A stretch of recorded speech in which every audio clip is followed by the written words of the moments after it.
Hey guys, welcome back to the garden. Today we're gonna make a mad dash around the property to get some stuff planted. It's starting to get a little bit busy here with clients, so I need to get everything in the ground that I can, that I've decided on, and stop playing around. So we're gonna be starting off here in our little bit of a shady area by this rock wall with a hemlock called Cole's prostrate. It's a weeping variety of hemlock. Let me just flip you around and show you. So this is a weeping variety of hemlock sent out to us by Isley Nursery. It's a Canadian hemlock that's gonna get about 3 to 5, grows 3 to 5 inches per year, gets about a half a foot high and 4 foot wide in the 10 to 20 year mark. I've seen these a little bit larger and height-wise and a little bit wider. So do understand that conifers, when they're listed at a height, that's between 10 and 20 years, and they do continue to grow, but they grow at a much, much slower rate. So I'm gonna put this one right here.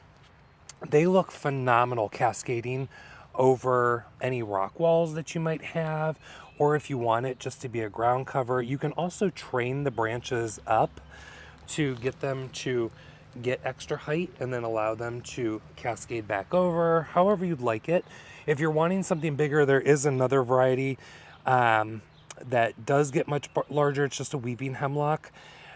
I'll put a picture on the screen for you, but you could also use that if you wanted to, but I really think this is gonna be a sweet moment. So there's 2 Coral King heucherellas that I'm gonna dig out and just move on. I kind of want the hemlock there. I might move them over. I do have a few spots in the garden that I could move them down to, on either side of the pathway. But for right now, I'm just going to get them dug up. I'll stick them in pots and then I'll decide on that later. Like I said, we're in a mad dash, so we just got to do what we know today.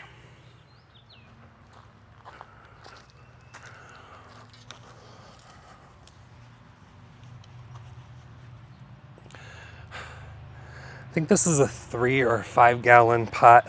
These are not light, and I've been watering them like crazy. Oh my goodness. You'd think I'd be better equipped to handle this.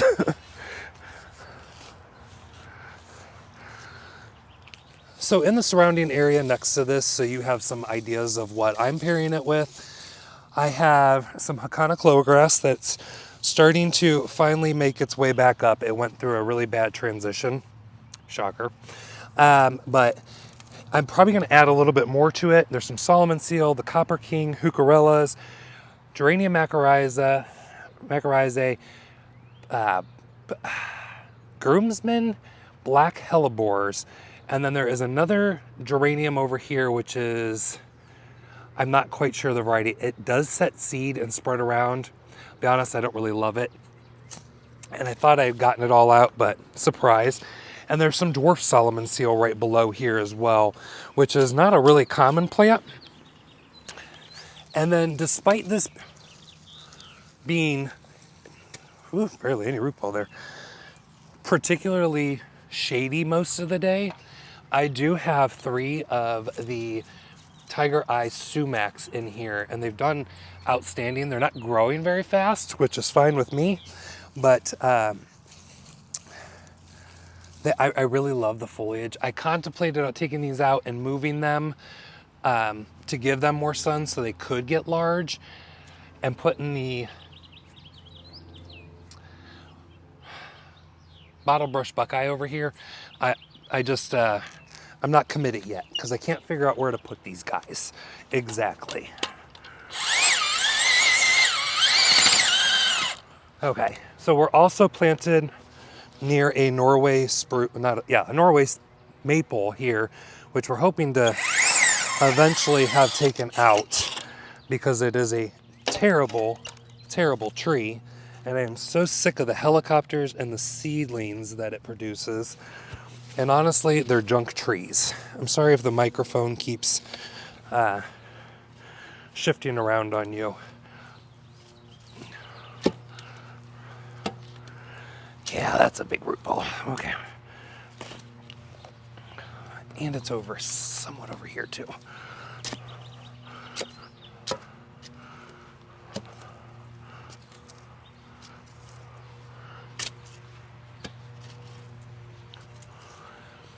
Okay, we'll see if this is deep enough. First, I'm going to start with the tried and true Forget About It packs of slow release fertilizer in the bottom of the hole.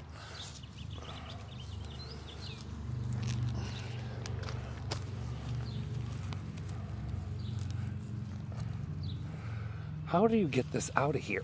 It's so flush with the pot. Like, I almost want to flip it over, but I'm afraid of the weight. Get my hands under there. Okay, I think I got it.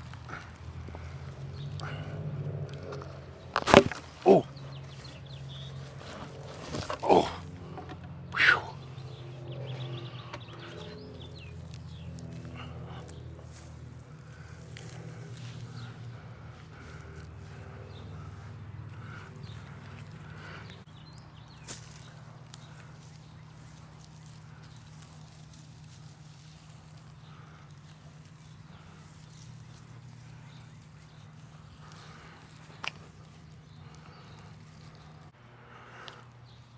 You know what? For the time being,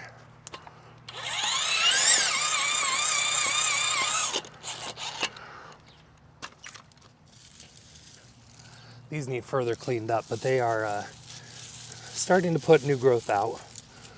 Really, this is one of my favorite heucherellas. It grows so fast. I've really been happy with it. And I think we'll just, look at that, it worked out.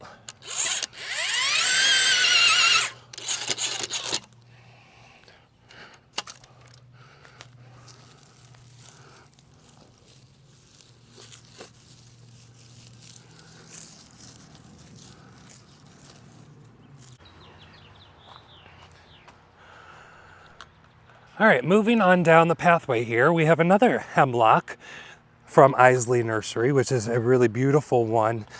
This one is called Jedlow Canadian Hemlock. This one's gonna get about 2 foot tall, 4 foot wide. Camera, come on. Nope, how's it going here?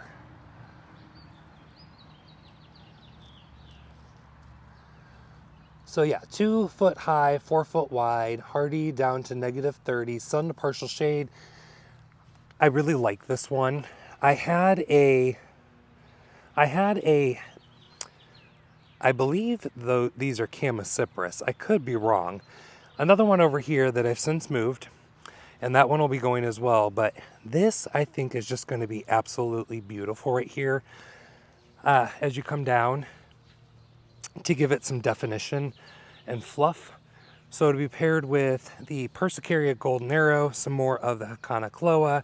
There's some epimediums and ferns, Cotton Candy Thalictrum. This is Spellbound Heucherella, which is another phenomenal heucherella, or heuchera. Blue Zinger Carex, Paisley Pup, what's that thing? Leucothea, and then there's a few test plants down there. But let's get this one planted. As you can tell, I am already feeling the heat today. It is over 70 today, and it's glorious. The breeze feels nice, but whew, sweating already.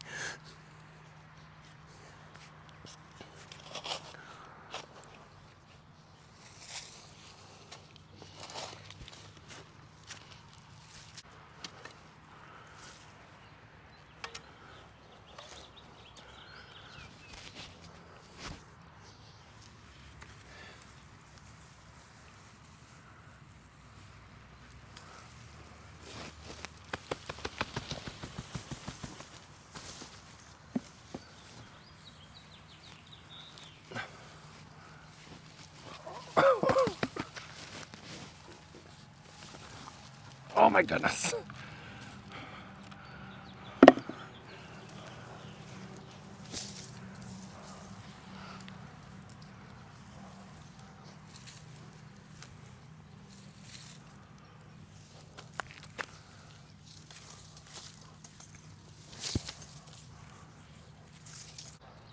Boy, that's gonna look really nice when it starts filling out. with all the colors around it. Boy, that looks so, so pretty. At the end of this, we'll go back through and I'll give you some still shots so you can kind of get some ideas of what the plants are. But we've got a number of other things to plant, and they're out there and in front of the greenhouse, Monty not included. So let's head on down that way. All right, so I just moved all my stuff down there so we could get to planting, but I wanted to make a quick detour to show you this beautiful magnolia. This is Cosmic Gem.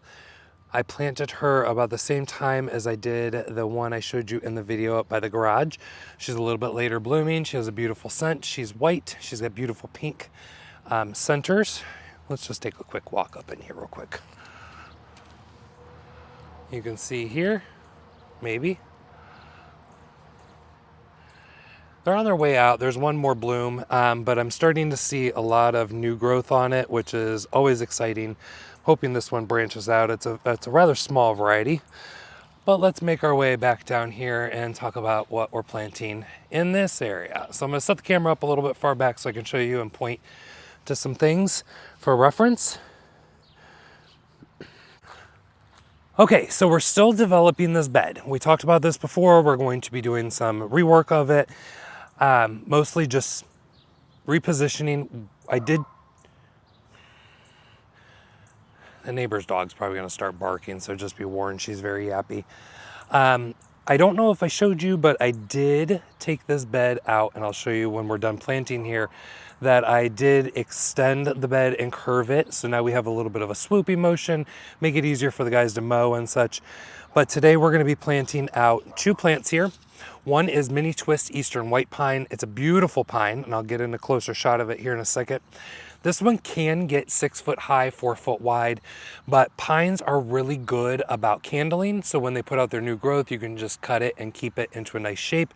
My goal is just to keep it kind of in a short mound. I don't want it past the 2.5, 3 foot mark at most. I think this blue-green needle and the texture of it contrasts very nicely to our Skylands Oriental Spruce. Now, I know I planted this, I did this off camera and we showed it in a tour. This particular variety will get 25 foot tall, 15 foot wide over time, about 10 to 25 years. So it's going to be some time before we start really seeing that growth, but it is already putting out new growth as well as this. To my left here though, is what you would think would be just a stick. This is a Chinese fringe tree. I have been checking this every time I walk by it. I am concerned that it's not going to leaf out, but it's very much alive. It came from FastGrowingTrees.com. This is the first place I've been able to find a Chinese fringe tree. If this one doesn't make it, I am going to hunt and hunt and hunt to find one. They bloom in late spring, and they're a part of the ash family. Being that they are the Chinese version and not our native version, which is, I can't remember the species name on it.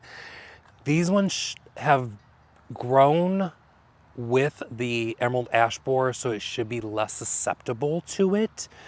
At least that's the hopes. They have really, really fragrant blooms, beautiful dangling white flowers. So I'm just gonna get it in the ground, cross my fingers, and just pray that it goes. There are a few plants in this area that will eventually get transitioned out. We'll worry about those later. Remember, we're on a mad dash. We gotta get plants planted. So let's just get into it. Enough talk, right? Really? We know what we're doing.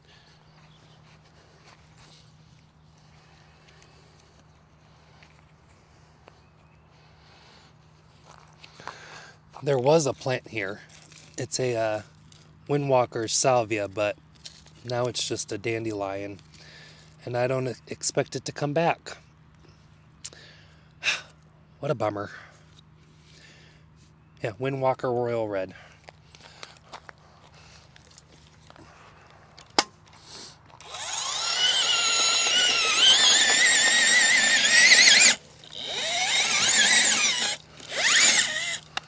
Oh, I thought that was a rock.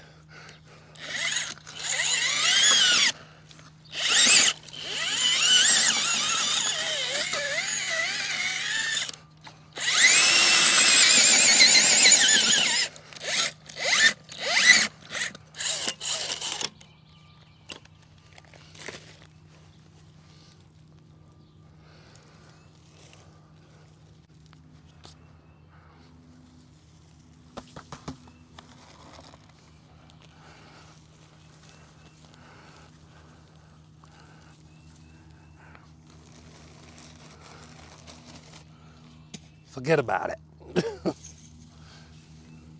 I'll never get tired of saying that. And look at these cute little cones you get with them. Aren't those just adorable?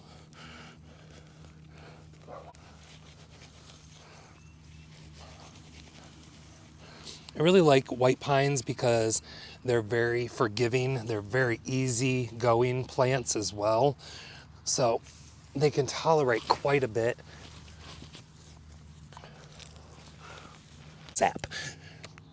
Oh yeah, she's cute. Hey. This one's going to be a beast. Oh, it's in a self-watering container. It's one of those aqua pots from Proven Winners. I like the container. I don't have a problem with it. I just, sucker's heavy. What's this? What is that? I think this is another Rebecca. If it makes it, it makes it.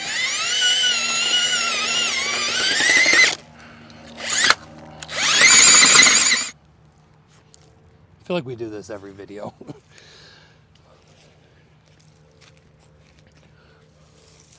Yeah, see, she hasn't rooted in really well, even with consistent moisture. Now, I did plant it in the fall.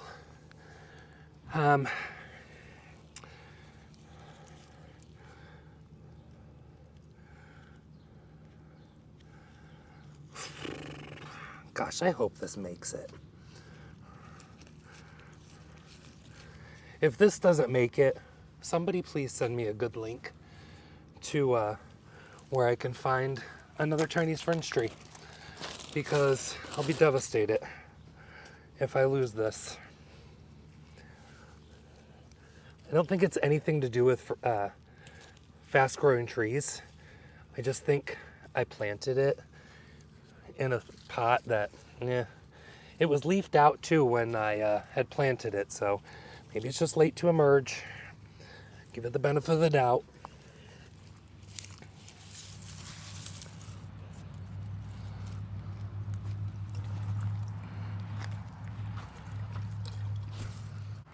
All right, move. Oh, well, I was supposed to show you this, right?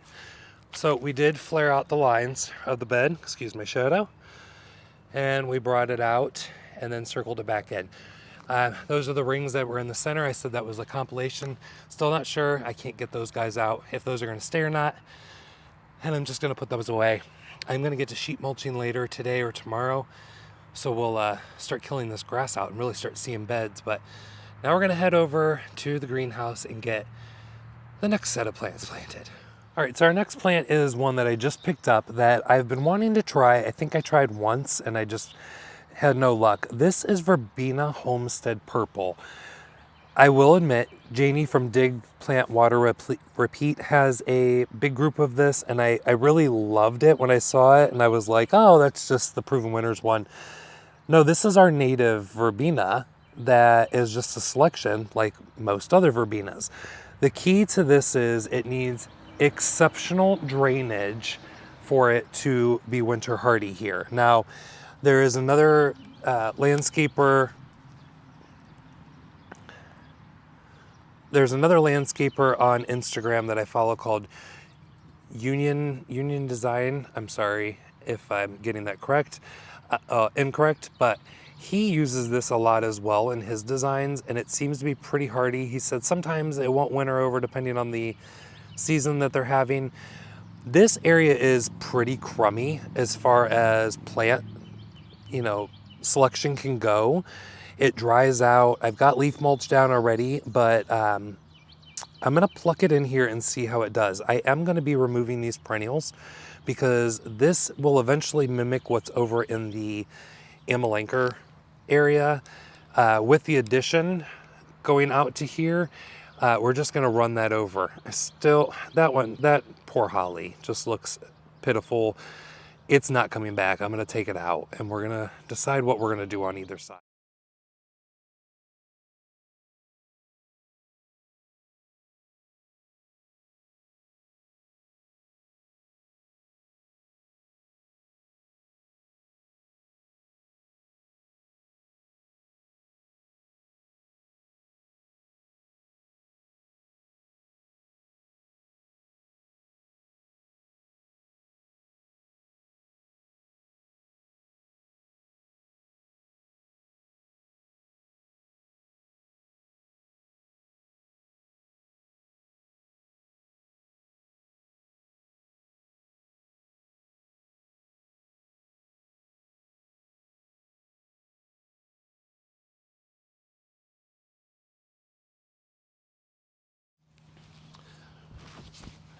All right, so what I might do is I'll probably come through and I'm probably going to cut these back quite a bit to about their 6 inches. That way we can get them to branch and bulk up quite a bit more.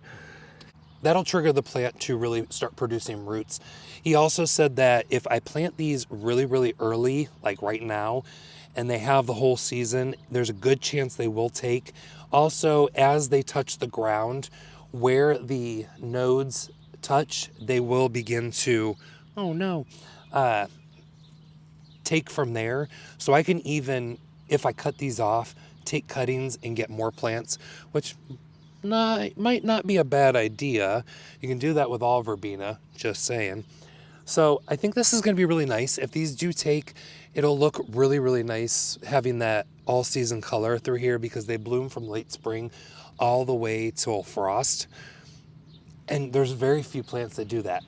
There are a couple other varieties in hardy verbena that you could get to try. There is a red and a pink variety, I believe, and possibly even a white. I've seen them on bluestoneperennials.com.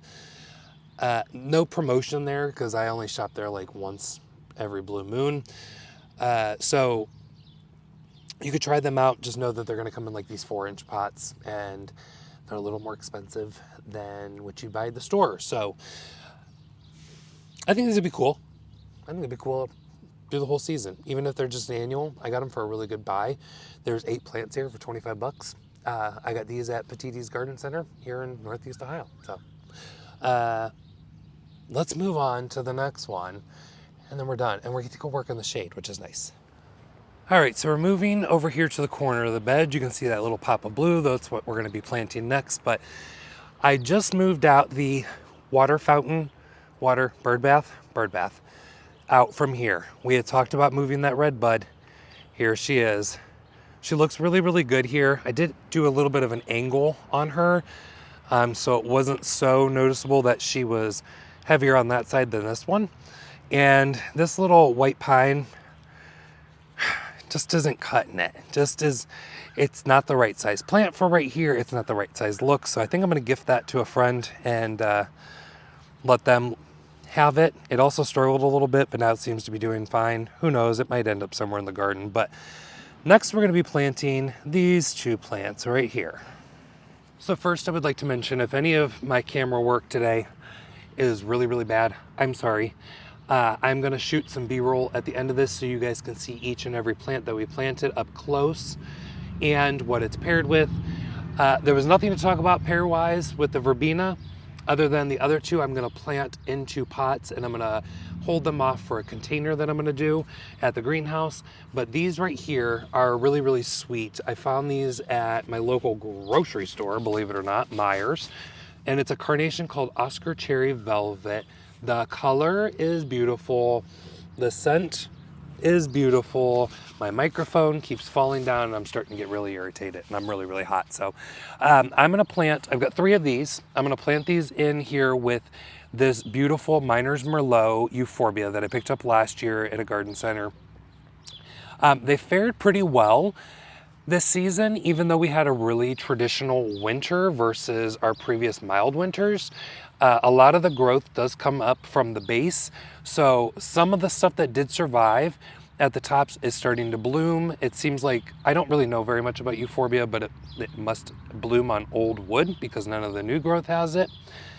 Really beautiful. Love the chartreuse blooms. It's the maroon undertone, dark purple with this, I think is just...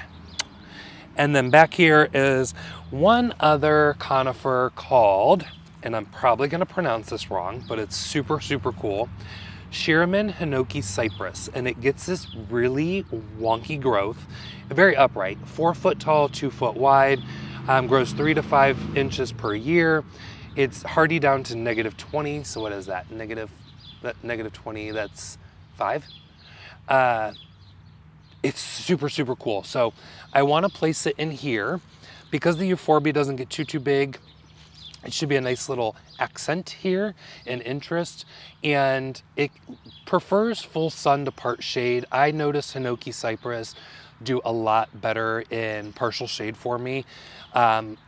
There are a few rare occasions, but because this one's so short needled and so fine, I want to keep it close to the border so I can check on it regularly and be able to spray it with anti-desiccant during the fall to get it through winter.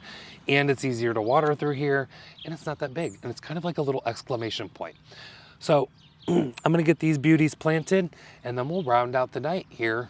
We're in the evening. We'll round it out here, and we'll go back through it, and we'll check on everything and see how it all looks. So I'm really battling the sun right now, but look at that. I mean, that's just a happy little trio. And that's how a lot of good gardens start, is you find a plant combination you really like, and then you just start building it from there. I do have plans for that Persicaria. It needs divided, it needs moved, and that hydrangea just sadly didn't make it. But I've got some really fun stuff that I want to put in here that's going to emphasize more on the Gothic garden. And I think these two additions just really add something to it. So thanks for hanging around. I'm gonna hit the B-roll and allow you to see so many of these things that we planted today and what they're paired with. Thanks guys, bye.